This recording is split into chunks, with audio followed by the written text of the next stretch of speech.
All right, we are live and in living color for another, well, one final episode of the Dodcast, at least as far as season 6 of KTP goes. This would be season 6, episode 13, I think it would technically be. And we just got to recap the finals. That's really all there is to do. I'll probably play the Thunder movie at some point, have a director's cut on record. And I guess do a little bit of house cleaning for the final rush of this season. We've got the champions all figured out in each division. It was a bit of a shocking turnaround when all was said and done. Certainly, at least in silver and gold. Um, I think there was a little bit unfortunate what happened in silver because and I know both teams would rather not have had the silver finals play out the way that they did, but the internet wins out sometimes, I guess. Um, so yeah, I mean, first of all, no frag of the weeks to do here. I'm not. I'll do Thunder movie last, just so that people don't have to fast forward through this fucking gigantic movie just to get to the point. Um, but yeah, no predictions to do. I mean, this is as straightforward an episode of the Dodcast as there is, to be honest. So let's start it off. I thought about doing this live, but then I feel like I'm just gonna be on stream forever. So I decided to just record it now. Um, Obviously, we saw what the matchups were. For Silver B, it is no go versus a DoD team. We did get to cast this, and first of all three finals just were 2-0. We didn't have any 3-game series, which is always unfortunate for my sake as a caster, especially. I like those dramatic 3-game series. But yeah, they were all interesting finals matches. So starting off, we had no go versus a DoD team. This was pretty much the best case scenario, I think, for the Silver B finals. Map 1 was Saints, which was No-Go's map choice. And No-Go was able to take the first half 53 to 6, or sorry, a DoD team actually took the first half by 13, 66 to 53. No-Go took the second half by 39, or 49, I mean. End up winning by 36 under a cap out. Let's look at the screenshots here. So, as we said there, 66 to 53. Now, kills wise, you would look at this kill total and you would think like, wow, how did No-Go not just like run away with this half? I mean, a DoD team, it's just they made the most of their opportunities really all around. Like this actually, even with those kill totals of 180 to 133, a DoD team could have actually won this half by more. There was a couple of really close calls on the side of No-Go here where if not for a couple of heroic efforts by, I mean, basically everybody on the no-go side had a moment in the sun during this half where they just went off. I mean, Darren obviously at 39 and 12, he was pretty consistently getting multi-kill after multi-kill. 32 on Ryan, again, been the star of the playoffs basically here, along with Kush, I'd say, for No-Go when it comes to like the explosive highlight reel kind of moments. Blue Revolver, once again, third rifling going water. He started off, I think, like 6 or 7 and 0 on this half in particular. Kush and Manga with the Garans both had 27 here. Kush had possibly, I mean, I don't want to say the clip of the season because Justin Lynch has that clip coming out of Train that I think is the clip of the season still, but Kush had one of the clips of the season without question. In this half, it was ridiculous, and I'm not going to play it because I'm making the no-go team playoff movie, and I'm not going to spoil one of the best clips in the movie. So you're just going to have to wait for that to come out. He had 27, so did Manga. Schmaltz had 23. On the DoD team side, though, of course, Crawd had 31. He, I don't think, had a half where he had less than 30 kills this season. And if he did, he probably had 40 on the other half because he definitely got 60 kills in every game. After him, Quarter had 25, doing his best to deal with Darren on a map that Darren is particularly strong on. And then 23 for Nick, 22 for Gandhi, Um, did I feel like I missed someone in there? No, I didn't. 16 for Bo and 16 for G. And like the map is pretty even now.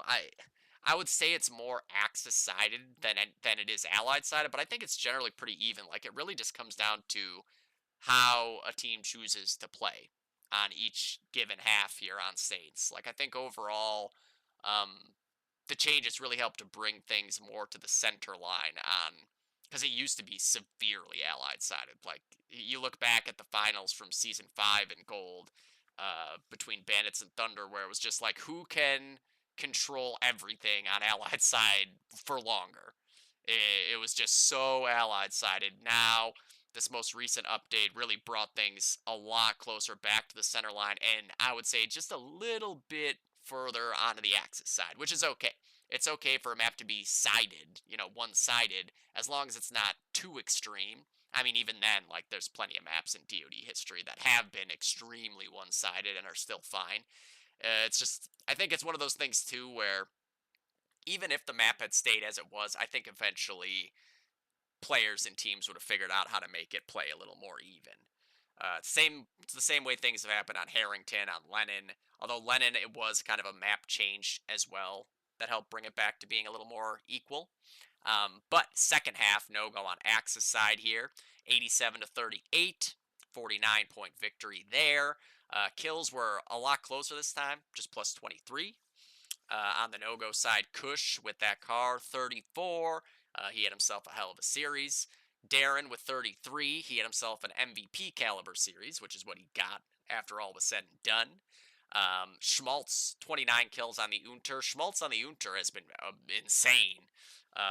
If there's a best pickup in silver, I don't remember if he was on no go the roster from the start or not. I feel like he wasn't, so I feel like he would have to be one of the absolute best candidates for a top pickup in silver. In gold, it was very obviously Dillard. He just came in and made HTF like a whole new team. It seemed like they just felt like a totally different team with Luke on the other car. But on the silver side of things, it's kind of the same thing for No-Go. After Schmaltz started playing, the team just kind of found a new gear. And in particular, being able to run around with the Unter on Axis side and understanding what it takes to kind of amp your team up on the tougher heavy side always and get a couple extra kills out of a class that generally it's like you do well in the bar. If you don't do so hot on the STG or the Unter, that's fine. You don't have to feel too bad about it. But the heavies for No-Go here both put in excellent performances on both halves. Maga had with a car at 26, Ryan with the other heavy at 25, and then Blue and Water with 19. And on the DoD team side, Crawd with 34. Again, just continuing a absurd run of matches. I'd love to go back and see like how many consecutive maps Crawd has had 60 or more kills, because I would guess it's a lot. I think it's been the whole season of season 6, and then even further into season 5. After him, you had 27 on Gandhi, 27 on Quarter, 23 on Bo, 21 on G, and 11 on Nick. Bo had himself a few moments there on the Allied side as well, but this half no-go, they just they didn't really give up control for very long at all. They were pressing at the Allied 2 a lot, applying pressure there. They weren't just kind of like getting bridge and then were playing to not lose bridge. Darren was making sure they didn't lose bridge. He was doing the prototypical sniper job of when shit gets out of control with your other players, you got to make sure you're the last line of defense, and he did it perfectly. But No-Go continued to push and push and break through at that broken wall shit pile area and end up obviously winning their map pick 140 to 104. Now, map 2, it's the DoD team's pick, Harrington. So you can see what the half scores were there. No-Go wins both halves, 291 to 100 on Harrington, 201 to 19. I said on Harrington, on first half on Harrington. Second half on Harrington, they went 201 to 190. So they actually win their Axis side by more here, I believe, if I recall correctly, right? Like these are, I'm pretty sure, in the correct order. Yeah. Because then a DoD team, there was like lag outs, I think on both sides. No, Manga lagged out in the semifinals. I believe it was at the lag out. All right, so uh, I mean, this was the thing, right? You're on your allied side, Harrington. You lose by 190. It's not optimal. Certainly, it's doable though, and that was proven by a DoD team as they brought it much closer. They were threatening. It really looked like they could pull off this comeback, but Nogo just refused to break. Nogo almost broke the 200 kill marker on Axis Side Harrington, which I think honestly, when you look through, if you look at all like the say 190 plus to 200 or more kill halves, I think a lot of them come on Axis Side Harrington. It seems like that's a really good half to get close to 200. Like if you're winning your Axis side, you're having to get a lot of kills to do so. You know, clearing out mid, clearing out full spawn waves, going to last flag, stuff like that.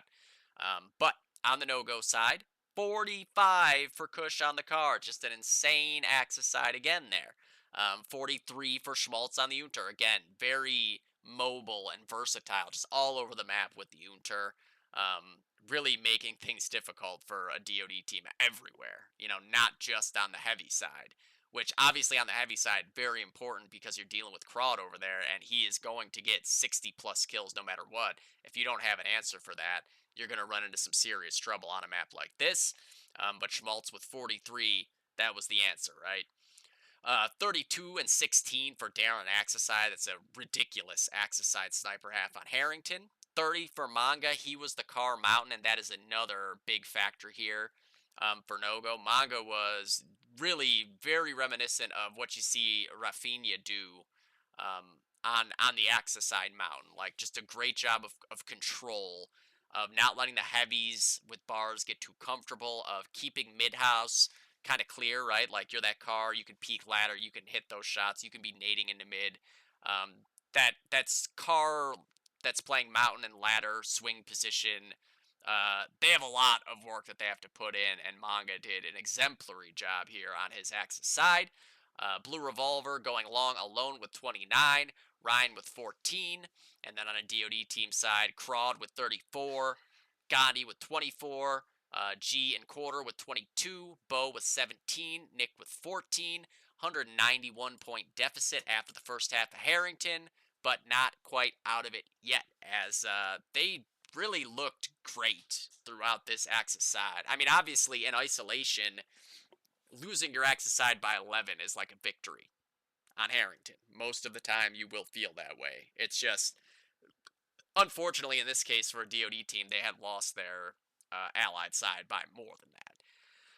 But a 201 to 190 on your Axis side is a great half, and they look, you know, that you can see why Harrington is their pick when you see the way that they performed on their Axis side. Things just got a little bit, like, it started rolling downhill. The momentum really got on No-Go's side in the first half, to the extent where the lead got to the point where they kind of had to really push hard on their Axis side to have a chance to win, which then ends up leading to team downs and cap outs going back in the other direction.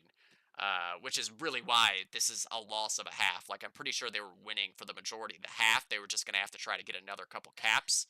And then in the process of going for those caps, they end up giving up another cap or two.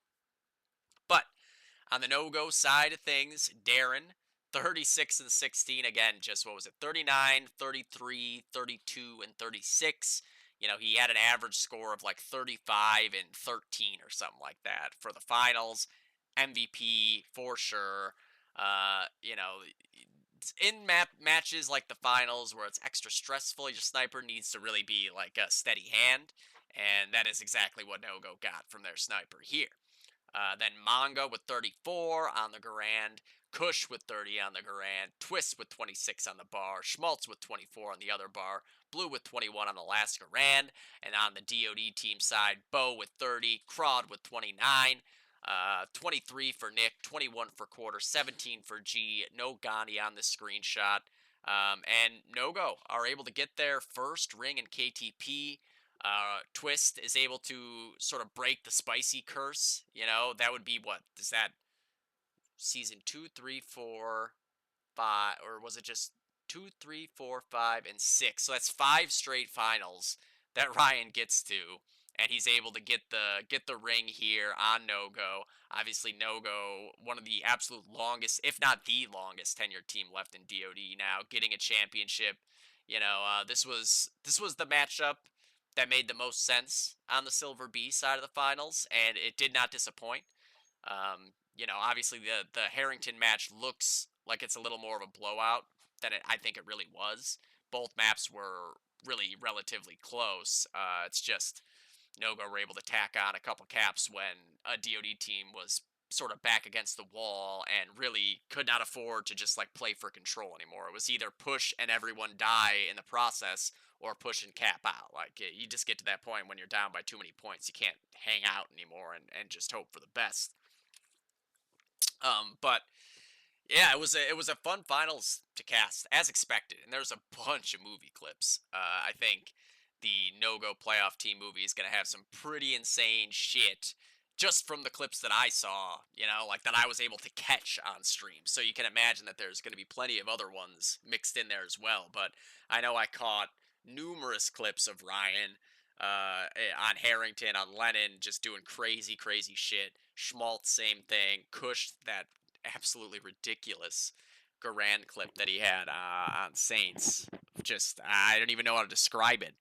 I replayed it like 15 fucking times. It was so insane. But yeah, obviously a tough pill to swallow on the DoD team side. Effectively, it's not the exact same team, but very similar team from the finals last season.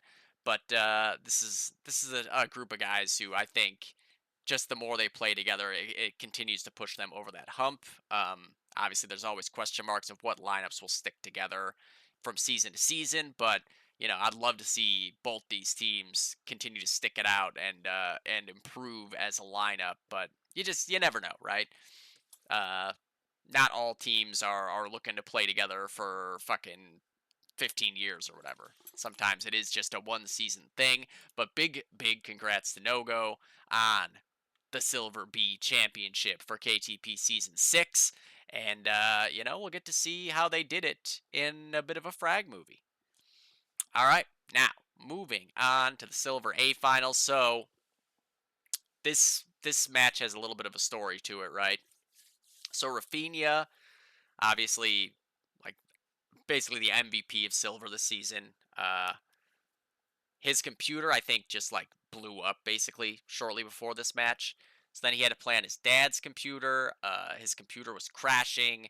The internet was going down. If you watch the cast of it, it's like almost like every time he dies, he lags out. Like it was crazy.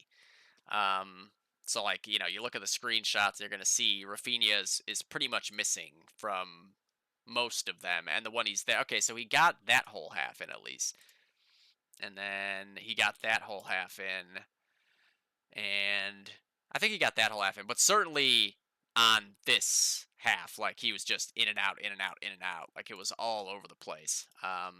So very unfortunate because this matchup was awesome, and even still, you look at the score on Harrington, which was Clan X's map pick. It's basically a cap out with Rafinha lagging out like every fucking minute. So I'm sure you give both teams a chance to play this under perfect circumstances, and they would take that opportunity in an instant. It's just the unfortunate unpredictability of online gaming at times. Everybody ends up running into fucking internet problems, computer problems, moss problems. It's always something, right? It just sucks that this happens in the grand finals. But yeah, first map, Harrington. That is Clan X's choice. They are very strong at Harrington. Just you can see by only having lost by a cap out, basically, with all the issues that they were running into here.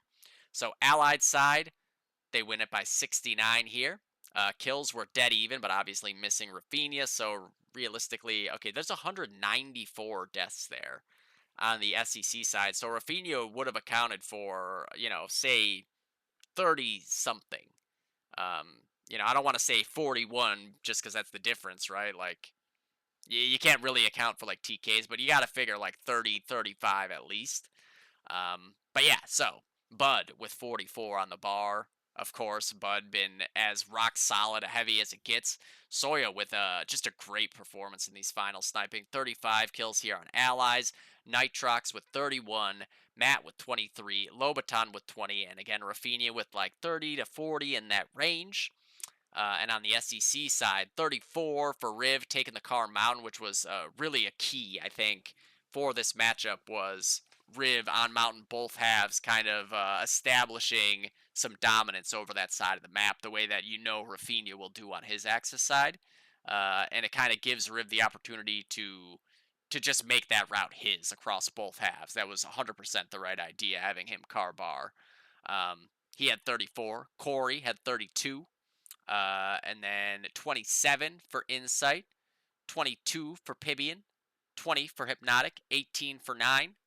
And again, about a 69 nice point deficit here after their after their Axis side for SEC. And then obviously you go into the second half. Now SEC getting to play on the Allied side. Here the kills are effectively dead even. The deaths are dead even. It's plus 1 kill on the SEC side, but plus 113 where it matters on the actual score. For Clan X, 40 kills on Soya, sniping Axis side Harrington. Just bonkers, man. Soya, one of the revelatory players of KTP Season 6, easily. Just came out and sniped like a goddamn all-star against a guy who is an all-star in Pibian on a sniper rifle, right? Like, that is a sick fucking sniper matchup. And they both did not disappoint when it came to the cast. Just hitting ridiculous shots, going on runs left and right. Very, very fun stuff for a sniper to watch and cast. After that, you had 30 on Rafinha, 30 on Nitrox, 32 on Bud. Bud with a ridiculous scoreline here. 76 kills heavying on Harrington. Just a MVP type performance there. That's the kind of thing where if Clan X wins this game, you gotta give that guy the MVP, right? Just nuts. 21 for Lobaton, 19 for Matt. And then on the SEC side of things, 9 with 38 kills. He had I think it was like an 11 kill streak or something like that at one point on this half, where he gets like 2 kills with a bar, and then he picks up a sniper and gets like 3 or 4 kills with the sniper, picks up a car, gets another few kills with the car, picks up another sniper. He's just all over the place, getting crazy, crazy kills across the board. After that, you had 34 on Pibian, 34 on Riv, of course, just to make things difficult for me to decide who the MVP was.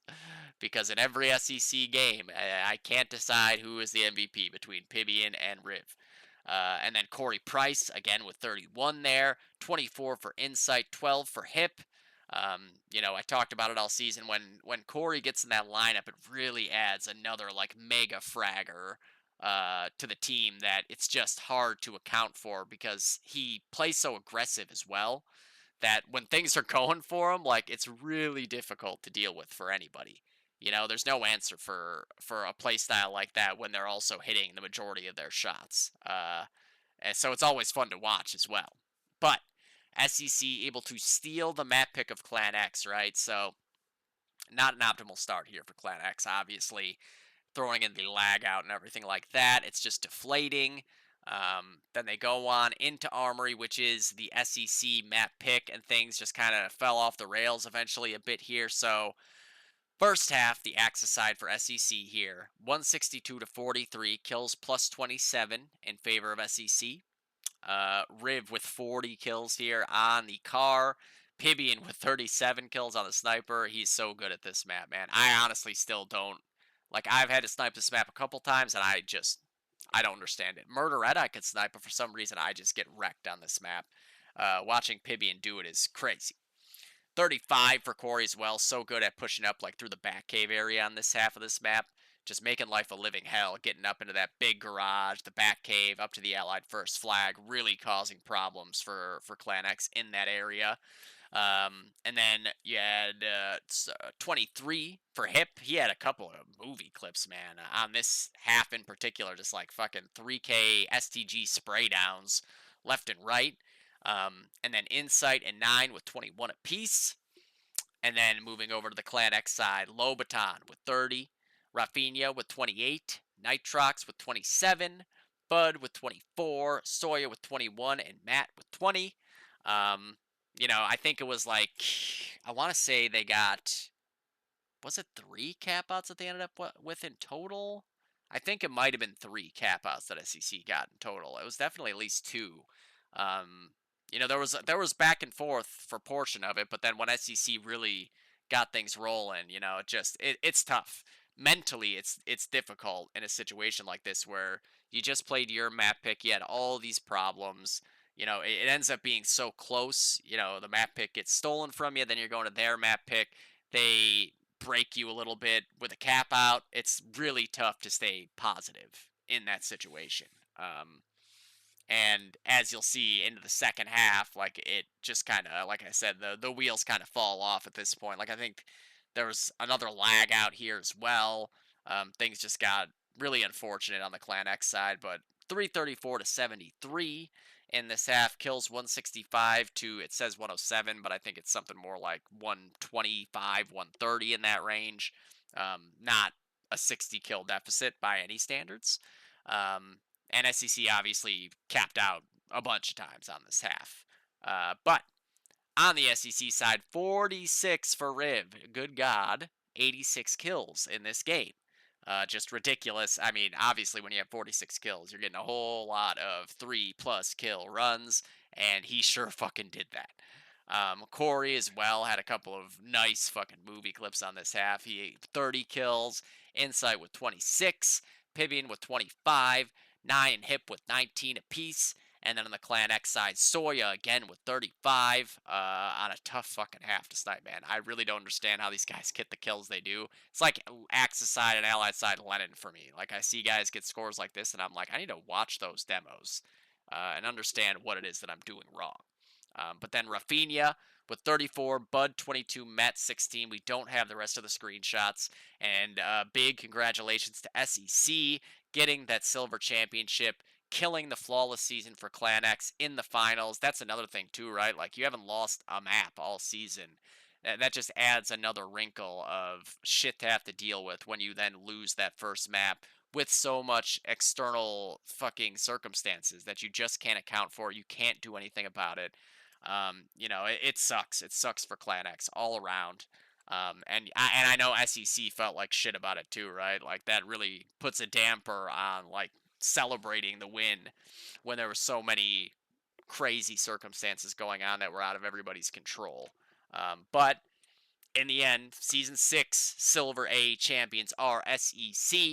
Again, I think with a Clan X SEC final, that was kind of what was expected, right? Like, this was the best matchup coming out of Silver. It's just unfortunate that it played out the way it did in the end, with so many things that were just out of the control of the players involved.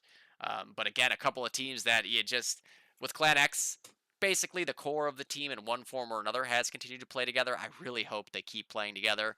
And same for SEC.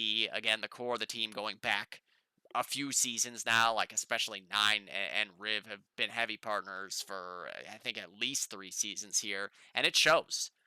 That chemistry, you don't just get that from the start. I mean, sometimes you do, like you just play with somebody and it just kind of clicks, right? But you build that up more and more the more you play with each other, and that goes for entire rosters as well. I like to see teams like these continue to play together and see if they can like reach new heights season after season. You look all the way back at teams like Romario, Icy Hot, these teams that have stuck it out together for so many seasons, and like you see the improvements incrementally from season to season. And I just love to continue to see that. It's one of the best parts of DoD is seeing teams build upon their performance from the previous season, continue to grow together as a lineup and everything. That's what really like gets the elite of the elite to that point. Um, so hopefully, I mean, really, in a perfect world, in my opinion, all the teams would just stay together for like a minimum of 3 seasons every season, right? Like, there'd just be a cycle of numerous seasons worth of teams sticking together and playing it out and seeing from there, because you can't really say like when there's a bunch of new teams like this is clearly the best that they're going to do. Like, no, they're new. Like, there's still room for improvement. It's DoD, right? This isn't the fucking NFL or something where you expect minimal roster turnover. Like, it's just the way it goes in 2024 in DoD. um, All right, and then on to the gold finals. So this was 3H versus Icy Hot. Obviously, 300 or 3T, whatever you want to call it. I think 300 works best since it was three Thunder players mixed with 3H. But then you also obviously got to take account. I think the biggest X factor of a player is Frank.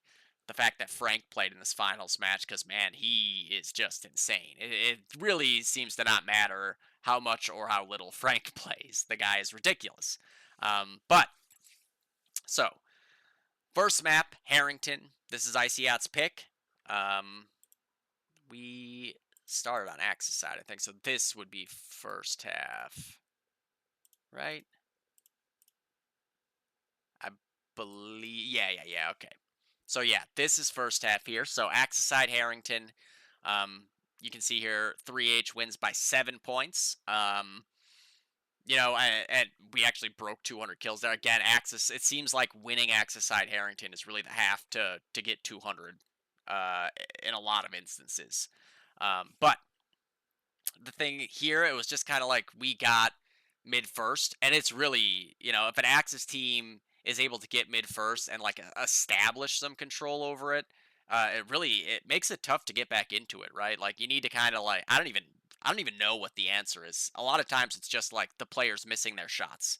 Like I think they get mid back when I eventually like miss a shot, and then Ben is able to peek and trade me, and then they get mid back, and then we got to defend the one, which we did successfully for a bit. I think it was like probably 4 or 5 minutes where they had us back against the wall, um, and it was basically just kind of like players taking turns having to be the last one alive and get a couple kills. And then I think eventually we got a team down with them trying to push to cap out, or like close to a team down, and then we're able to kind of like work back around through mountain, drop off a ladder, force the mid cap, get it back, and like thankfully be able to have a guy survive to fight off a spawn wave and stall for the respawn wave to come back in. And then I think from there it was kind of like we were able to stabilize a little bit, hang on to mid for the last few minutes. I don't remember if either team capped out on this half. I would guess Icy Hot may have capped out, but looking at the score, I mean, it might have honestly just been both teams like held mid for a certain portion. It might have been. I honest to God forget. I could look it up, but I'd have to open up a fucking demo and go through a whole thing. But I'm pretty sure either one team did cap out and the whole points were for the other team, or neither team capped out. But I don't think both teams capped out in this half. But obviously, 7-point victory on Axis side here for 3H. 42 kills for Frank on an STG is just insane. And then 34 apiece for Tox and Gall on the cars.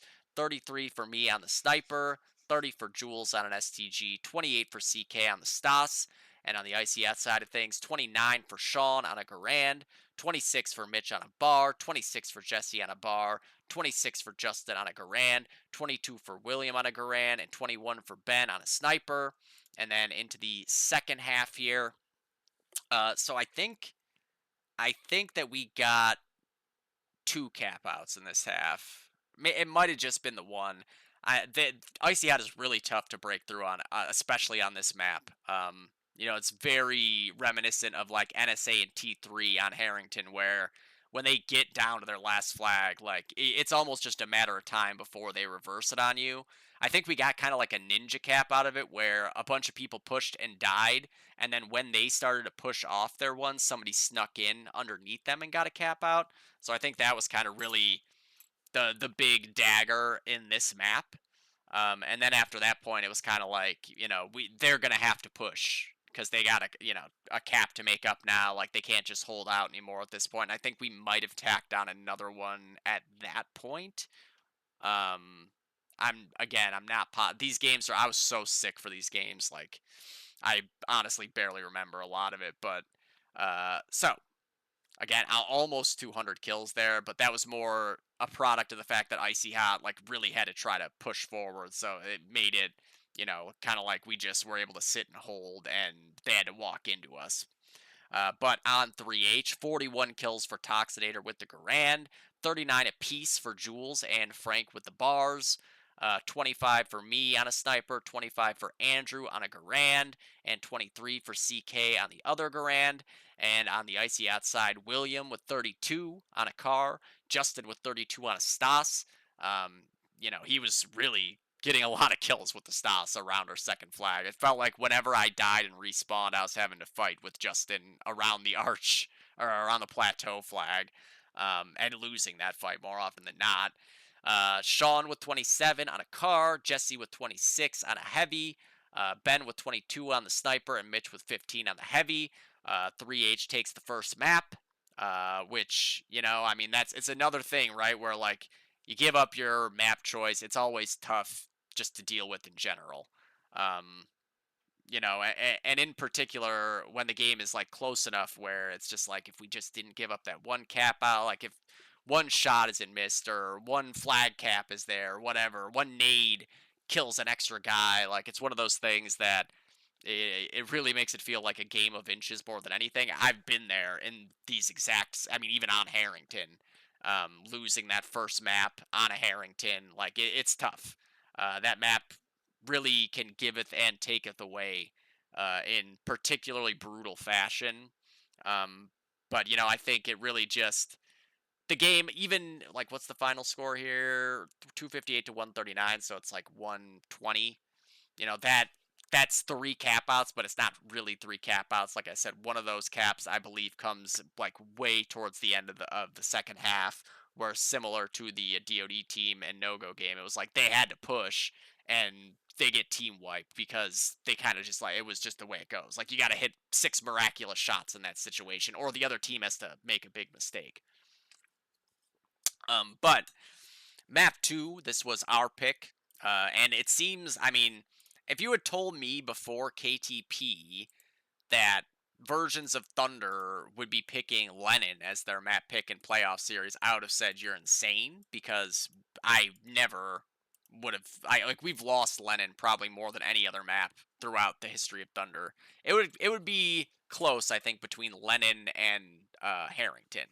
But I can think of like 6 big losses on Lennon that we've had, and now it's just become like our staple map pick for whatever reason. So yeah, we picked Lennon here. Uh, I think Axis half was first. So Lennon, obviously much more even sidewise than it used to be. Like, more often than not nowadays, you're seeing teams win their Axis side. Like, teams have figured out the way to work through this map and really bring favor onto the Axis side of things, whether that's, a car ending up in apartments more often than not, or using long as kind of a safety net so that you can break out of those last flag scenarios that used to be just you break out when you get capped on. Nowadays, it's kind of more like teams have figured out ways to get out of that while not incurring as much point damage on the scoreboard as you otherwise would have. I still personally hate Lennon when I'm sniping, and I had to snipe this game, obviously. So, thankfully, everyone else on this team is great at Lennon. So, on the first half, the Axis side for 3H here, 37 on CK. I mean, obviously, no one needs to tell anyone how much CK loves Lennon. This is kind of like, I think maybe if this team had anyone else as the other rifle, maybe Lennon isn't the map pick here, but when you got CK as one of your rifles, like, you gotta give him Lennon, because if there's one map that you can rely on CK to probably get 60 plus kills regularly, it's gonna be on Lennon. He loves this map. We all know how much he loves this map. Family members have been named for this map. And he, once again, comes through here with 37 on Axis, and then his rifle partner, well, Toxinator with 33 as well. It makes life easy on everybody else, because generally the other areas are going to be favorable for the Allied side. So if your cars aren't able to do a pretty good job of keeping well in their hands, or at least making it a fight with the Garands on that area, you're probably losing that half. But after that 33, you have 24 on Jules, 24 on Frank, 23 on me. This might be the most kills I've gotten on a sniper half of Lennon ever. Like, I mean, I'm exaggerating, but it feels like I never break 20. So I don't know, like, I don't know how people snipe this map, but I felt like I did a heck of a job getting 23 whole kills here. And then Andrew with 21. And on the Icy Hot side, 32 for Jesse. Jesse with the bar was like all over the place. I swear to God, I died to Jesse like out of however many deaths I had, like 75% of the kills were Jesse just barring me. I know Mitch bar sniped me out of loft at 1.2, which looked from my point of view like the craziest shot ever from big window. Like I didn't even see him. Like it just like a shadow of him went by and my head was gone, and then I was back in spawn. Um, but then 23 on William, 23 on Justin, 23 on Sean, 22 on Ben, 20 on Mitch. Was a 70, wait, no, an 85 point differential. So basically like a cap ish, like a little over a cap. Um, oh, that's the wrong half. Obviously, with Lennon, it's one of those things where a lot of it is reliant on your bars. If your bars are putting up big performances, then all you really need is like one other separate area of the map to be under your control, and it will make it really tough for the Axis to get moving. In this case, we had Andrew with 41 kills on the Garand that really helped keep things under wraps. So this half, it was 344 to 80, 187 to 149 were the kills. Andrew had 41 kills on the Garand, just a ridiculous half here. I know a lot of the time we were kind of just sending 3 Garands well, um, because I'm not going to have fun going along anyways, right? I'm dropping the sniper for a carbine most of the time, and when things are going well, you should be able to generally at least know what's going on at long. Like if your sniper isn't necessarily killing guys long, he is at least under control of the area to where it's not like, oh my god, there's guys all over the place behind us. Now here's the thing: we still ended up with guys behind us numerous times, but we were fortunate enough that it didn't get out of control to where like, oh my god, now they've capped long behind us and they killed our apartments team and they're capping our one. So I think that was a really good call by, I'm guessing Tox made that call to just have Andrew go straight up well, um, and just kind of work to retake long if we needed to. But 41 for Andrew, 34 for CK, so that was what, 71 for him, I believe, for the top frag on his map, of course, the CK special. 32 apiece for Frank and Jules on the bars, just doing exactly what you need your heavies to do on Allied side Lennon. And then 25 for Tox, 23 for me. And on the icy outside, William with 34 on a car. He was all over the place. It really did feel like, he just was popping up everywhere. Like, I died to him at long multiple times. He definitely killed me at R1. He definitely killed me through connector. William was everywhere, getting multiple kills at a time. Jesse had 27, Sean 24, Mitch 23, Justin 22, Ben 19, and a 264 point victory in the half to finish it out 2-0 for 300. Um, that too obviously spoils the flawless season for Icy Hot. Obviously very fortunate for the 3H side to end up with Jules, Tox, and Frank all playing for this match. Um, especially when you take into account that then I was like dying throughout that whole week or whatever it was. I don't even remember if it was also in the semifinals game. But yeah, with Icy Hot, it's just, I feel like Harrington, to me, it felt like if we had gotten to a third map, we were gonna have a really fucking tough time beating them on Anzio. Like it did not feel like we had much of a shot if it got to a third map. Um, obviously Harrington going into it. Here's the thing: if going into this match, I would have said odds are we lose on Harrington, we win on Lennon, we lose on Anzio.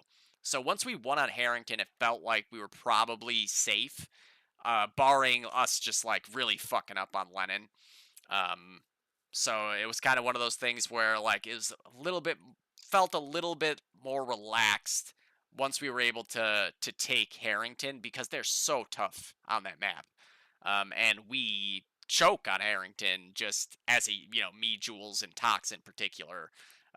Maybe that's really was what was most helpful, was that it wasn't all of Thunder, because we generally don't win on Harrington against a team like Icy Hot, against a team like T3, NSA, All those like really elite teams that we've gotten to play at. I don't know if we actually ever did play NSA or T3 on Harrington. I think that was like our auto ban a lot of the time.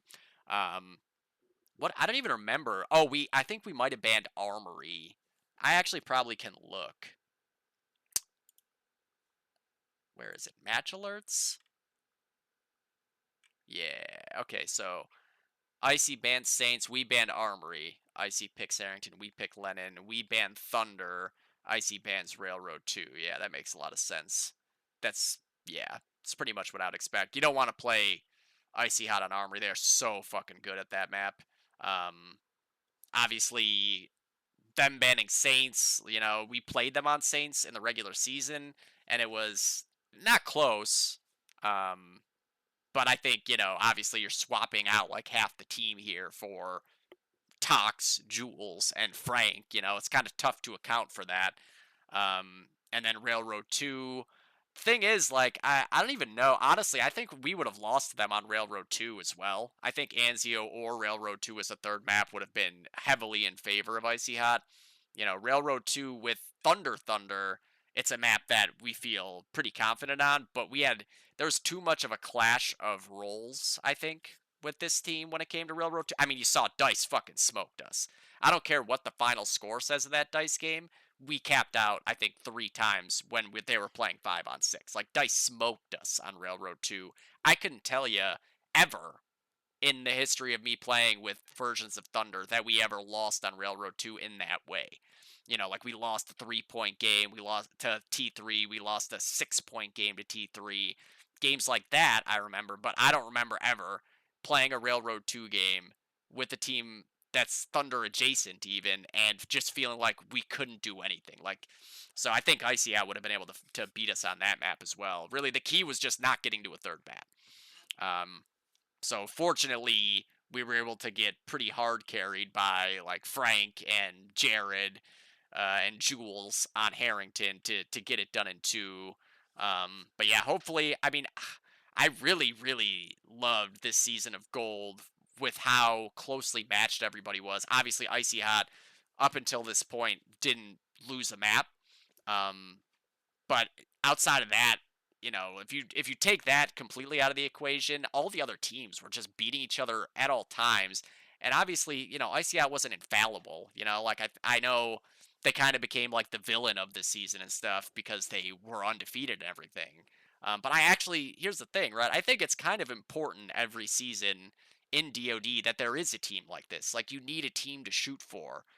You need a benchmark to strive after, whether it's Icy Hot or NSA or T3 or Thunder. Like I think that DoD really the motor gets going based upon having teams like that around. Clan X in Silver, like you need a team to shoot for because it's what inspires these other teams to get more active, to make changes, to try to get better. Because you don't want to go into those matchups feeling like, well, this is a guaranteed loss, right?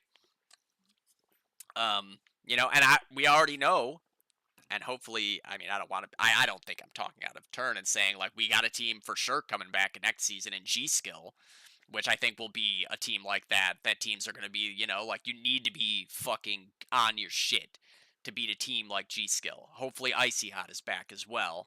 I have no idea. I haven't heard anything in particular about whether or not Icy Hot will be back. 3H is up in the air right now. I there's no way. I mean, I want to say there's no way Thunder comes back, but from what I see and am hearing, there's no way Thunder's coming back in any form, other than it being this same kind of 3H team where it's like, we have Tox and Jules, and when they can show up, they show up and stuff like that. So we'll see what happens with that. Um, hopefully Over is man. I actually went and watched uh a couple of my casts of Over games like while I was on long trips in the last week because those games are just so exciting, man. Over is the most fun team to watch. I swear to God. I really hope that team comes back as well. Because I mean that they had the most deceiving record I've ever fucking seen in a DoD league. I swear to God. Like what the hell was their record? 1-9 for that team, with 2 overtime losses in the process. That's crazy. They could have easily been like 7-3 in the season, easily. They just had so many ridiculous games. It reminds me of Icy Hot in season 2, where it's like they're this close to being one of the like two best teams in the division, and it's just a matter of like getting that next step forward. That was that kind of season. I mean, Icy Out, I don't know if they went 1-9, but like they lost so many really close games in season 2, and then in season 3 they were winning those games, and then in season 4 the only team they were losing to is NSA, and then in season 6 they go undefeated. So I'm hoping Over will be back in action. Um, Here to Frag, I don't know what the situation is. I know of at least some of the players trying to form another team together, so I'm guessing that roster in the form that it was for the playoffs won't be around anymore. I'm assuming Clinic will be back. Obviously, if G Skill's around, Taylor's going to be on G Skill, so it'd be Clinic without Taylor. You never know where Clinic ends up. Is it silver? Is it gold? I know last season, I think if they don't pick anybody up, maybe they end up in silver. At least that was what I was told before the season.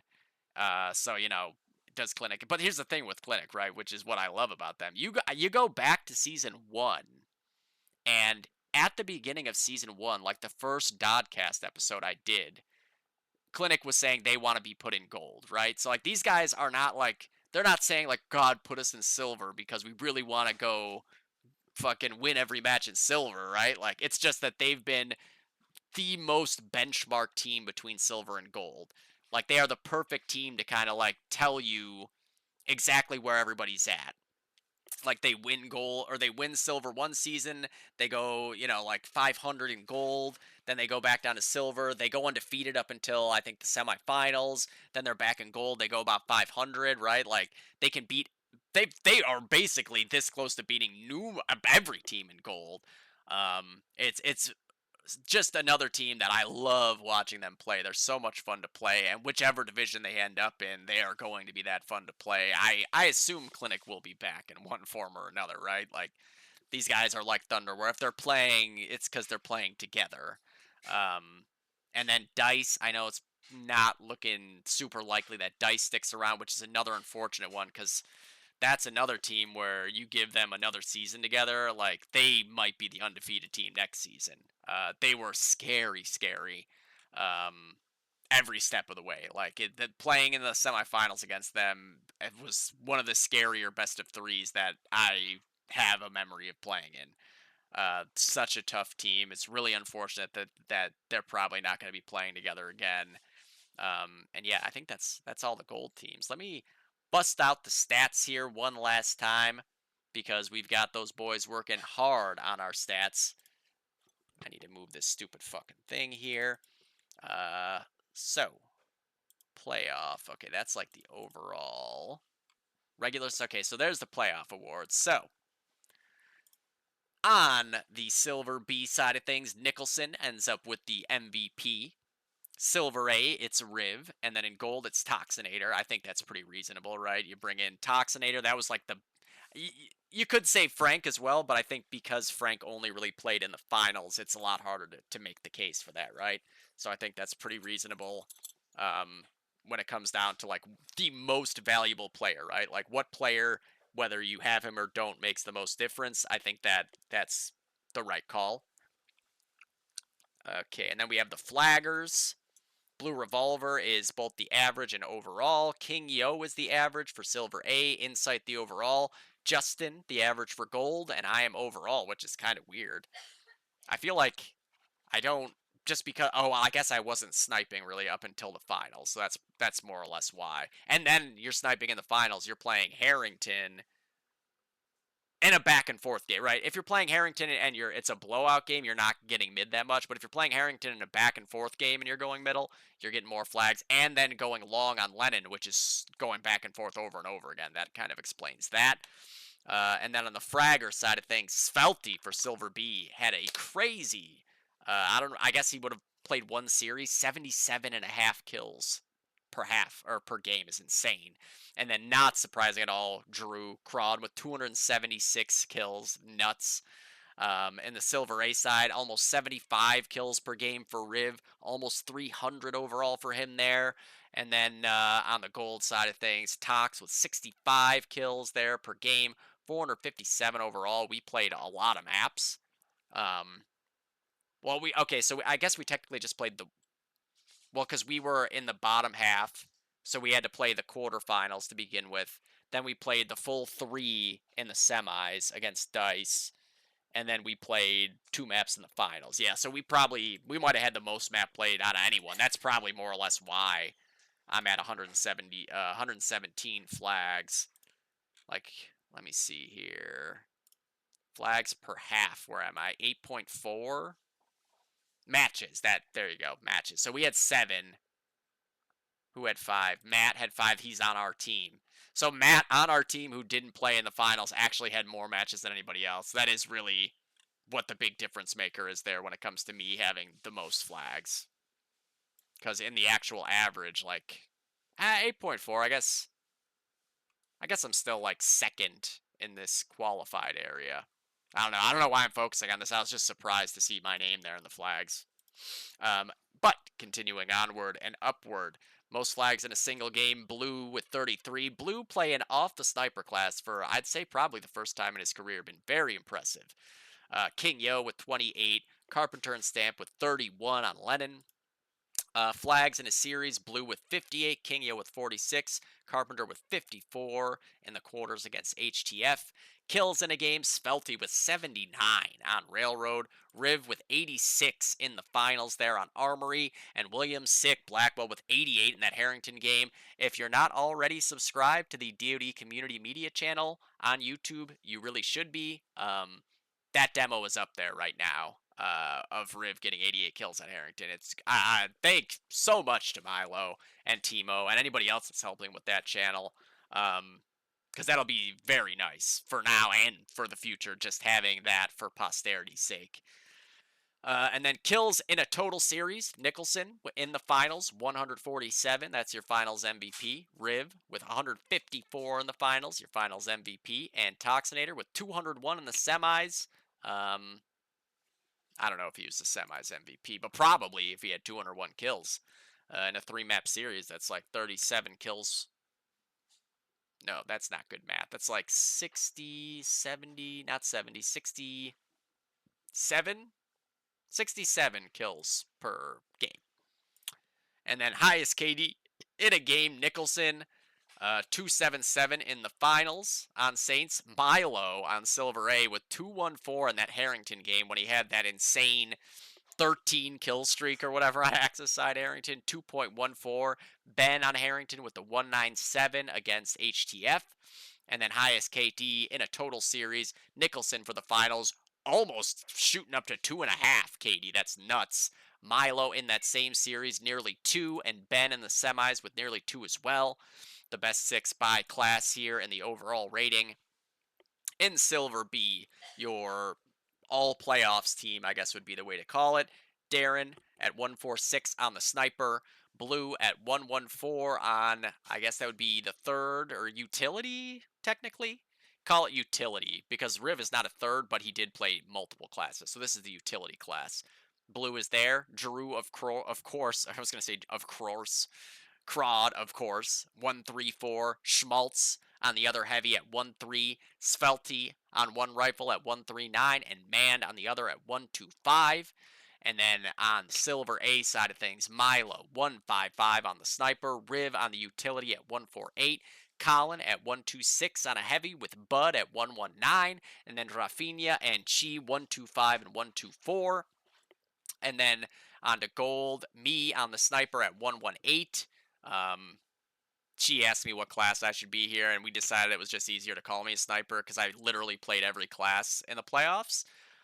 Justin on the utility. I feel like Justin should always deserve to be on the anything team on the utility class, because he's like one of the only people that I can think of who more frequently is playing more different classes than I am. You know, like every time you look, Justin is playing a different class, and he's getting like 75 kills in that game.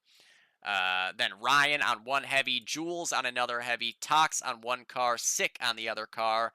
And then what is on this side here? Best team stat wise. Okay, we got some other awards here. So best team stat wise, no go, SEC, and 3H. That's actually the winners. The flaggers, no go, red shirts here to frag, no go, SEC 3H for average and overall. The fraggers, no go, SEC 3H for both the average and overall. Perfect attendance, 6 players that played all the matches, only icy hot, which you'd expect. You know exactly who their 6 is going to be, right? And that's a big reason why they're so strong as a team. Flags in a single game, no go on Lennon, Clan X on Lennon, HTF on Lennon.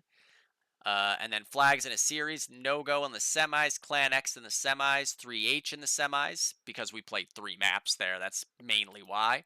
Kills in a single game, 377. Wow, that's a crazy, crazy kill total there on Harrington for no go. Clan X, 346 on Harrington, and then 3H versus Icy on Harrington, 393. That's nearly 200 and a half, which is pretty impressive.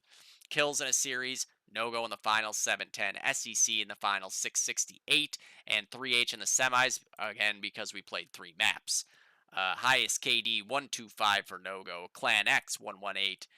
Icy Half versus HTF, 134. And in a complete series, it is actually the same things. No go ADT, Clan X red shirts, Icy versus HTF. And most outstanding performance on a losing team, Svelty in the quarters, Milo in the semis, and then we didn't have one here for gold. There might not have been a really standout performance there. And then the other awards here, you got, oh, that's regular season. Nicholson and Dedro for their managerial skills in Silver B. Caleb for the managerial skills in the Silver A. Defrag and Modgers for the 3H lineup in gold. The best rookies, which obviously we know these are not first-time DoD players, but it's their first time in that division. Svelti on Argentino style for Silver B. Soya on Silver A, which, did he get the rookie overall here? Oh, Manga got the no-go last second edition. That is a really good one as well. And Soya got the rookie.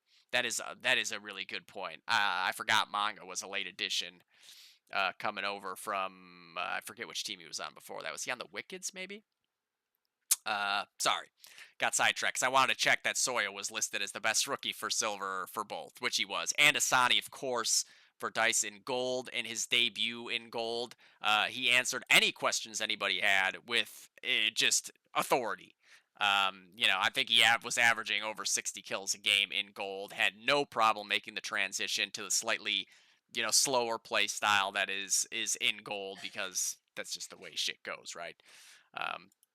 And then most improved players, Manga on the Silver B side, Insight on the Silver A side. Nothing listed for gold there. And then we have the Sandbagging Like a Boss Award, Crod and Riv for B and A. Carry Us Daddy, you got Svelty and Crod on the B side, Milo in Silver A, Carpenter in gold. Flags Are My Life, Blue Revolver. Having played all 4 matches, he averaged 26 flags per match. Stop Dying Bro, you got GZ on Argentino style with 33 deaths per half, Manor with 31 and a half, Andrew with 31 per half, and then cut the fragging and start flagging. So this is the least flags. You got Man for the Wickeds, Rafinha for Clan X. That flags per match. Oh, maybe that's flags per match versus flags per half. I think that's what it is. And then what do we got here? Oh, this is just all the individual breaking down of what was basically like the best 6 for each division award again here, right? You got the KTPR, you got the KD, the frags per match, the fraggers overall, which again, it's all of us because we played more maps than anybody else by a lot. Flags per match, Justin, then me, Jared, Andrew, Matt, Justin. Overall flagger because we played more matches. Bottom 5 deaths per match. Matt, me, Jules, Ryan, Tox, William. So yeah, that basically does it. Yeah, I mean, it was a fun season, man. This was it was one of the more interesting KTP seasons, I would say. As I was talking about in gold, like anybody could beat anybody. We had 2 undefeated seasons that ended in the finals, which is crazy. I don't think that has happened before. Thunder in season 1, it ended in the semis. Clinic ended in the semis in Season 3, and any other undefeated season went all the way, I believe, right? Clinic in Season 1, and NSA in Season 4. And yeah, I mean, I'm looking forward to seeing what team. Oh my god, I was showing you guys all those fucking stats, and I hadn't changed the fucking window. I'm such a dumbass, dude. Hold on. Hold on. I want to at least pull it up so that it's there for everybody to look at. I'm such a dumbass. Is this on the right window now? It is. Okay. This is what we were looking at. Just gonna scroll a little bit. We can all pause and look if we need to, because I am a dumbass, plain and simple. There you go. There you go. And then KTP Awards was the other one we were looking at here. Scrolling up slowly from the bottom. I am so sorry to Chi and Jesse for doing the stats, and then I wasn't even showing them when I was talking about it. Oh, that's regular season, so here's playoffs. There we go. I mean, I did list everything off. And then, yeah, there it is. You know, don't mind me. I'm just a dumbass. But yeah, I really am looking forward to seeing what teams shake out next season. Like I said, we know there's a version of G Skill coming back, which I think is great for the game. I think the game is better when you have a G Skill around. I'm very, very excited to see them playing together again. No clue what teams are going to be sticking around. Like I said, maybe on the 3H side, like everyone's kind of trying to figure out if they're going to be able to do it. Obviously, we won't have Andrew or Frank on that team. They'll be on G Skill. Thunder-wise, not likely. I have no clue about Icy Hot. Dice doesn't look like it. Clinic, I'm assuming, will be around. HTF doesn't look like it. And on the silver side, I know next to nothing. But hopefully, most of the silver teams will be back, because I want to see those teams get the chance to continue to play together and improve with the extra matches and scrim time under their belt and everything. You know, it's just one of those things where I love to see what kind of strides a team can make from one season to the next. Because time and time again, it's proven that the teams that stick together tend to be the teams that continue to get better and better and make further strides along the way. And I assume it will be no different this time around. I can't believe my throat is starting to hurt again, man. What is this world? I can only get healthy for like a week.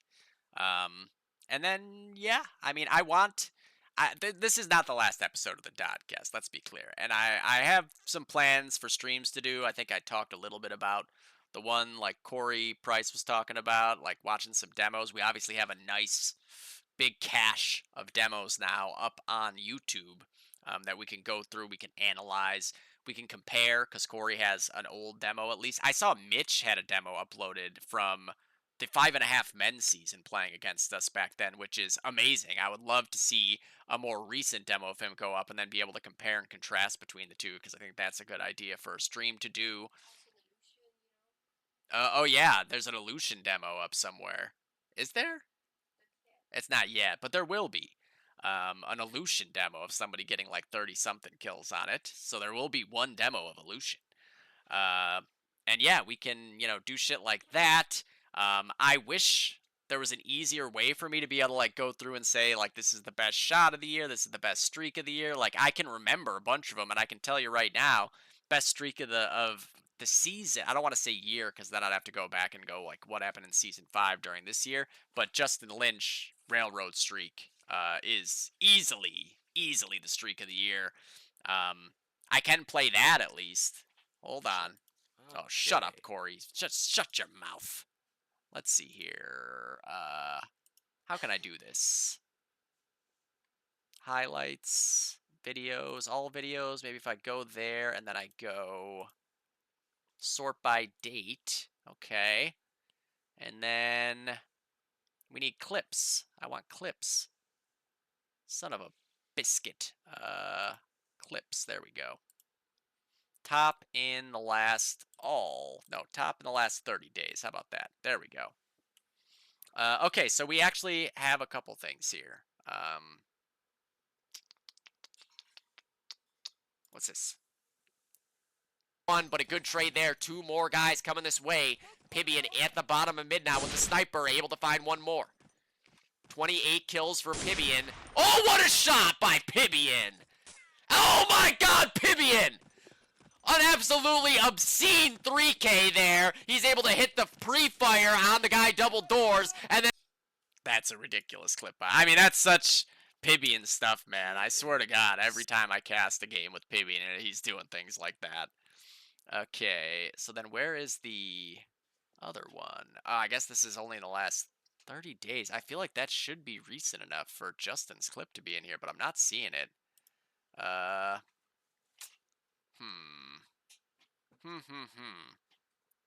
this is really difficult to try to find things in. Wait, last month? What's this? No. Yeah, but that's still not a good way. Like, there's not, like, this is from last year without the yellow background, so I just have to look at the actual date. Where is this clip? Because, you know, there's only one thing that I can really say is for sure my blank of the year, and it's the clip of Justin on Railroad 2 being the clip of the year. Streak of the year, I guess, would be the correct term for it. Now, where is it? Come on. Last year. It's saying last year, but what if it's just saying that because in some place in the world, now it's technically the new year? 22 days ago? Nope, that's SEC evens things out. Come on, where are you? Where are you? No. Oh, this was a good one, too. Here we go. This is a hell of a shot. Unaccounted for somewhere on long. Caffrey able to find the other frag there in Spiral. Big. Oh my god, what a shot by Saka! Oh my god, the bunny hop flick headshot on the car. There's a lot of crazy shots by Saka in that game. Where's that from? 2 months ago, okay. 2 months ago, Devin 3K leads to a cap. What do we got here? Viper goes down in bed. Jesse got to fall back to the one now. Oh, Devin finds him there from back cave. Devin with another one in midair. Devin with a third. There's only one left alive for Icy. It's bees and too many targets. That was a crazy run game by Devin, and just like that, over in the lead.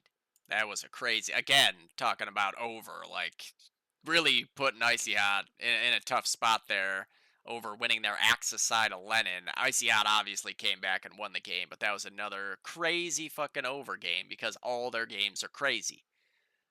What's this? 3 suicide nades. In this map, I think. I feel like this is... Oh, there's one. The suicide nade there for Epion. Oh, this is going to be one, too. Was able to get one and a suicide nade. Both heavies down on the on-time arrival side. Nick is able to find Ben there, and that's 4 dead. Last 2 alive here for on time. Zilla with the suicide nade. 3 suicide nades in the first 35 seconds for on-time arrivals. And now they've got the monster cry. Oh, man. Okay. I had completely forgot about that happening. What else do we got here? I wish I could just fucking sort it, but you really can't. This is unfortunate. What was unfortunate? Let's find out. Here comes Hip. Oh, Toki, he didn't see him technically there. That's just an HLTV glitch. Soon he will be activated, though. Will they be expected? Oh, yeah, that is unfortunate. Unfortunate? Yeah. Yep. That is unfortunate. Okay. 3 months ago. Let's see. Oh, shit. I didn't mean to do it that way. And no, not a new window, a new tab. There we go. Carpenter doing his best stealth impression there, putting down the namesake. Paul is here to back up that bridge team, though. Perfect rotation, and a third. Dice already. Let's see. Let's see. I would have loved to see Icy Hot and Dice play on Armory. I think that would have been a crazy game. They're both ridiculous on that map. That Dice game, they were just fucking everywhere, man. 3 months ago? Oh, that's the split screen. Okay. 23 days ago, we just watched that one. 3 months ago, that's a leg off. What's this? Got 2 targets to deal with now, both with cars. 3 targets to deal with. Suave, he's got excellent aim. He could easily come out of this with 3 kills. Did he just get that kill? No, Vic got it. Somebody's still up there, though. PB is down.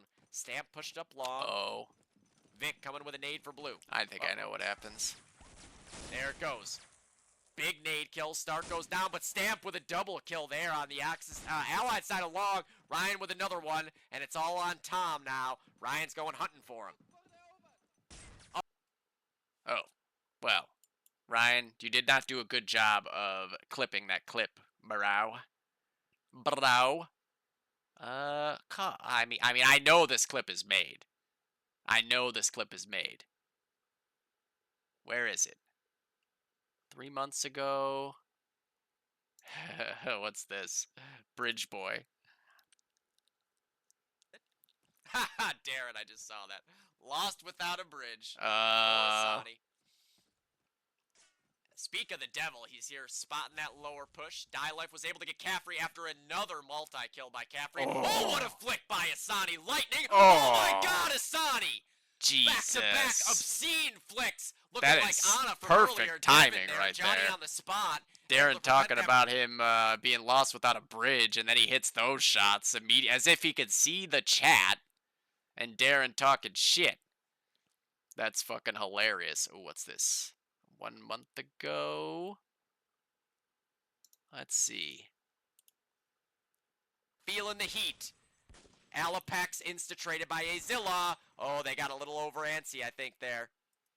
Respawn was very fully is this in. the Milo clip, Now maybe? they're going to be set up on a perimeter, and to be honest, you don't This need to might cap be- out anymore if you're on time. You don't need to be too crazy. Did you see that? No, the Milo clip It happened was against like a Plan goddamn X. airstrike in World War II. We can see bullet. Oh, they're coming out sewers. Will they be ready for this? Will they be ready for this? Milo's out sewers. This is a huge play here. Milo able to get one. Will he be? Ah, I cut off. Shit. Shit. Alright, we're still going. We're gonna find this clip, because I'm not ending this thing until the clip of the year gets played on it. And that's just the way it is.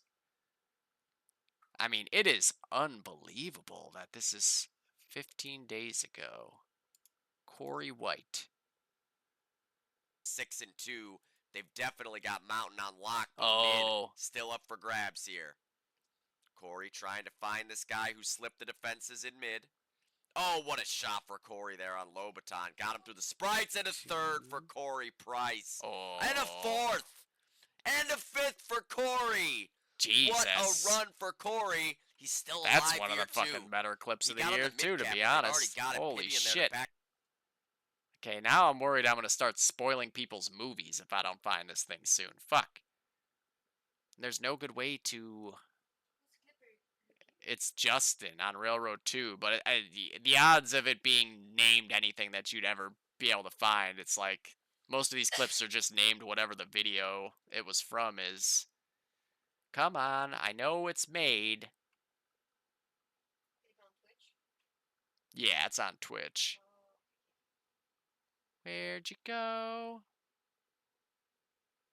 I missed you so. Seems like it's been forever since I saw this clip. It's so slow. Wait, no. 22 days ago now. 3 months ago? Nope, that's Anju. Wait. Is this one?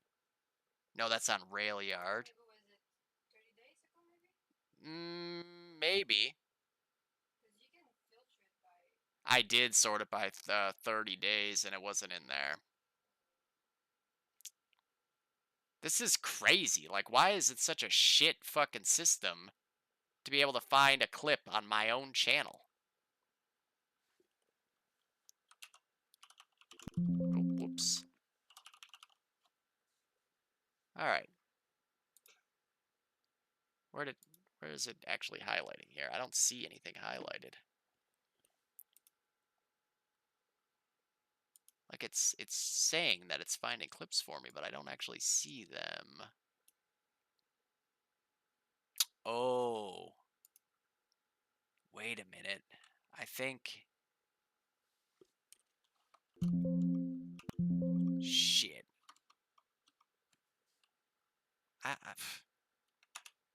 Why is it not actually highlighting things? What is wrong with Canadian computers?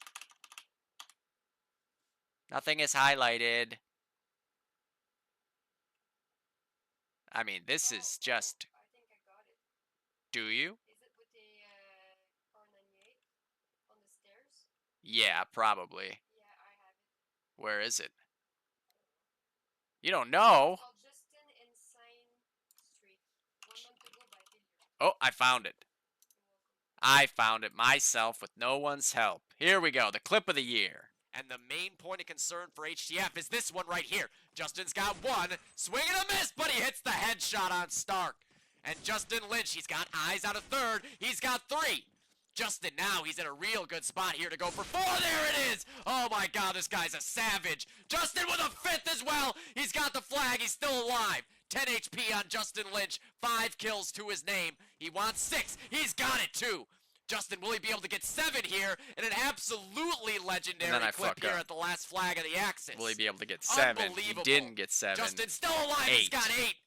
He's got 9. It's really 8 oh there. My it's actually God. 8. A I fucked one-man up the wrecking call. I crew fucked as up the Justin call. moves into the... Just a crazy clip. I mean, I can pretty confidently say it's the best train car clip ever. And I can pretty confidently say it's the clip of the year. Certainly of the season. Like, yeah, I very, very, very confidently say it's the clip of the season. And I'd be pretty confident in saying it's the clip of the year as well. Off the top of my head, I mean, I remember a lot of clips that have happened in cast that I've had this season, and, well, not just this season, ever. And yeah, I can't think of too many other ones that would even really come close to that, to be honest with you. Stark goes down, but Stamp with a double kill. Oh, this Ryan is the with rest of the another clip one, that he and it's didn't all on capture Tom properly. Now. Ryan's going hunting for him. Oh, nice. Good shit. Oh, a third kill for Ryan, and that's a full cap for HTF. Dispute him. Oh, shit. Let's see. Oh, are they in the on-time times? It's dicey. Uh-oh. Hopefully this isn't those situations where, No, I didn't say dispute him. So that was even more of a lie of a clip. The main point of concern for HTF is this one right here. Justin's got one, swing and a miss, but he hits the headshot on Stark. And Justin Lynch, he's got eyes out of third, he's got 3. Justin now, he's in a real good spot here to go for 4. There it is! Oh my god, this guy's a savage. 5. Justin with a 5th as well. He's got the flag, he's still alive. I thought he might have killed 10 the guy HP there on too. Justin Lynch, 5 Crazy. kills to his name. He wants 6, he's got it too. Justin, will he be able to get 7 here in an absolutely legendary clip here at the last flag of the Axis? Unbelievable. Justin's still alive, he's got 8. 7 He's got and 9! 8. Oh my god! A one-man wrecking crew Man. as Justin moves into the... If he had got his pistol out there too in time, he probably gets another one. It's just ridiculous. So if I go clips, no, I can't even sort. It just gives me the option of top all or top 30 days. That's it. What a shit show. God damn it, Twitch. Anything else in here? Vindication. Rafinha has been a demon on this warehouse side. Nice nade from Insight there. Wow, he threw that from here. Yeah. So he just dumped that bad boy right there. Yeah. That's heads-up grenades by SEC there. That's a hell of a grenade, man. I would not even have thought to throw that. Anything. Wait, what if I go like this? Month. No. Month. No. Oh, now you're highlighting things. How fucking cute. Wait, now it's not. What is wrong with this fucking website? Okay, there's a highlight. Month. What's this? Oh, this is another... Oh, fuck, I'm an idiot. Back. I give up. You know, I was going to go through and look at a couple more clips from this year since it's New Year's Eve, but now I'm just bummed out because this website sucks. Where'd it go? Up. Down. There we go. Open in new tab, please. Thank you. This was a really fucking nasty clip as well. Saka in the loft, looking for more. That strafe is tough to deal with the Sakas. He's got a good one. Kanga did get Mata when he was lurking out. Oh, what a shot for Saka out of the scope sniper. And this guy has been absolutely on fire with another. And a 4th. It's all Sokka, headshots. what are you doing? You've been a Crazy. That's from season 5. Now, where is that highlighted again? Right there, okay. On to the next one. Last month. What do we got here? Cap out. Late. Oh, they got off it for a second. red shirts. They're jumping on into it. Alopex with a drive-by. Now they got... What is going on? They kept getting off, and Red Dog is able to get 2. Huge play That's a from full Red Dog. cap for red shirts. I guarantee This was a it. tight game here. Oh, that's such a heartbreaker. On Time was well on their way to a comeback in this game. That hurts. You can see it was a tie That is in the first half of this game after they lost by 36, I believe, or 56 in the first half. Just a crazy close game. That's how it goes. That's the Justin streak. No. Hat trick with authority. Sounds hot. Arachnid back up into church, able to find Carp. There goes Suave to Justin. Nice shot for Arachnid there to the back of mid on Candy. 3 dead for Clinic. Candy's dead nade did add 1 nice shot again for Arachnid. He sees another. He's got to reload that sniper rifle before he can peek again. Flicky, Hat flicky. trick for Arachnid. With authority. With authority. Can't forget. What else we got here? A Devon clip? These are always good. Quickly on the overside. Sean Oh, is yeah, I feeling it remember this. on that car. Devin is feeling it on the Garand all the same, though. Devin going to push up underpass instead. Oh, they jumped out. What a 3K by Devin. Oh, that flick shot on Sick was unreal. Devin's going to get up to the 1 for more. Looked like he got robbed there a little bit. 9 months ago. What's this? 3 between the 2 of them. Again, these heavies for Oh, it's overstand another strong. Justin 4 clip. dead in an instant. It's just Justin and Timo left alive. Timo's at the 2. I Where's think I Justin? remember this one too. He's It's up another white. fucking Oh, he's crazy gonna pick one. him off before they even realize he's got 1. Here's a nade prime at ladder. Gonna fall back, relocate, just misses the no-scope. Hit the pistol. He hits the no-scope, a double pistol. What a run for Justin, and he's got more.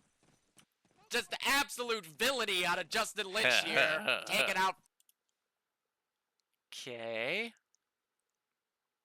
What's this? Oh, yeah. Off angle from Till there. Pibian is pushing up long as well. They might not expect a scope here. Pibian. Oh, he's taken out by Till. The nade doesn't get him. Till Corey's goes got down to 1. Corey there. Can Corey get the flag? Oh my god, it switched on me. 2. Corey's still going. Is he going to go for the dive? 3. The P. Corey with a hat trick. Corey 4. wants more, and he's got it. Crazy. Corey Price again with a 4K on the 2. MVP status for Corey here. Crazy. What else? Oh, another Corey.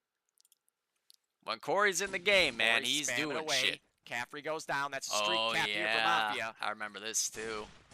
Here comes a big push. Devin This gets the series flag. was Do they have nuts as street? well. Do they have street? Corey with another. Corey with a 3rd. Corey, can he do more? Corey's got a 4th. Oh, and so Jesus. Okay. Down. Already saw that.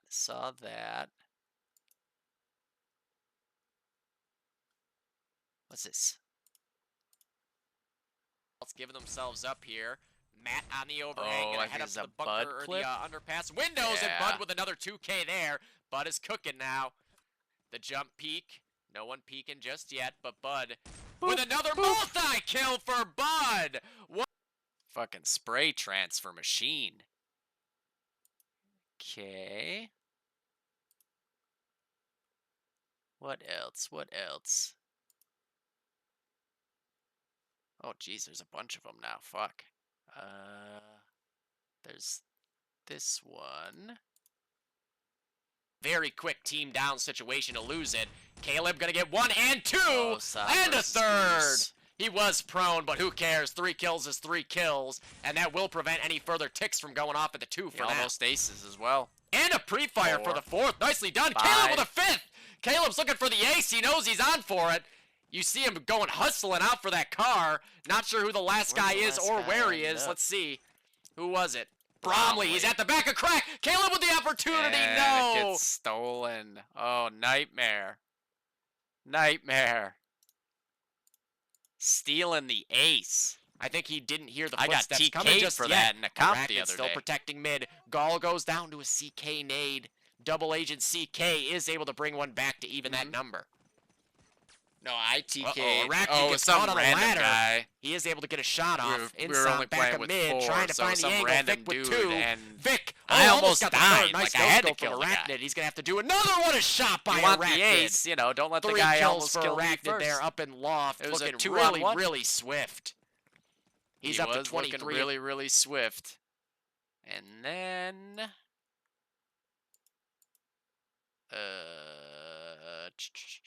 I mean, I really wish there was a fucking better way to organize this shit, but there's just not. So I think that's just gonna be it, because otherwise, who knows how long this would take for me to go through all of it. We got to see the clip of the year at bare minimum. We got to see a couple of other really fucking crazy clips from casts throughout the year. It's been a fun. Wait, what a flick by Gandhi. What's this? Cass goes down to Arg. And now, Arg. quite a bit of that lead has been cut into in this half. Gandhi. Oh my God, what a flick by Gandhi! Jesus. Okay. Okay. I see you. And... Yeah. Yeah. That's enough. That's enough. I'd like to go through all of them, but it would take too long, I think, to be honest. Yeah, there's a lot still. There's like another 50 of these that are from the last year. It's alright. One of these days, you know, I'll organize myself and be prepared for these situations, maybe. Maybe. But there will be more Dodcasts to come. There will be more streams to come. This is not the end of it. It's just the end of KTP Season 6. Congratulations once again to all the winners in each division. And, yeah, go watch the Thunder movie. You know, watch the long one once, and then don't ever watch it again because it's so long. Then just watch the Frag one. That's it. That's what I do. I watch the long one once, and then just watch the Frag one, because no one needs to watch 30 minutes of a DoD movie more than once, like, in a year, realistically. I ain't watching it a second time. No way. I remember what happened. Now we'll all remember what happened, for sure, and we don't just have to rely on me to fucking pull DoD facts out of my ass. Just this once. And yeah, good season, everybody. Get your teams ready to go. I want to see an upgrade in team numbers coming into Season 7. And hopefully a lot of them are returning teams coming back to try to do even better this time around. And another thing, we'll have War Within back next season to do Frag of the Week, so it won't be so much like who's doing Frag of the Week. No one, maybe. Am I? Is Bullet? Bullet really took on a lot of that burden, getting however many of them that he got done. But after that, I don't think anyone else made one.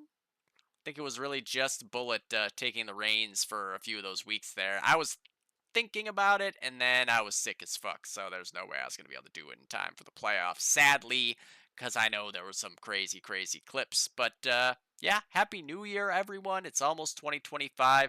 It's almost KTP Season 7, and I'm going to go and eat some fondue. Yeah. Mwah. Peace out. I can't even see the record button.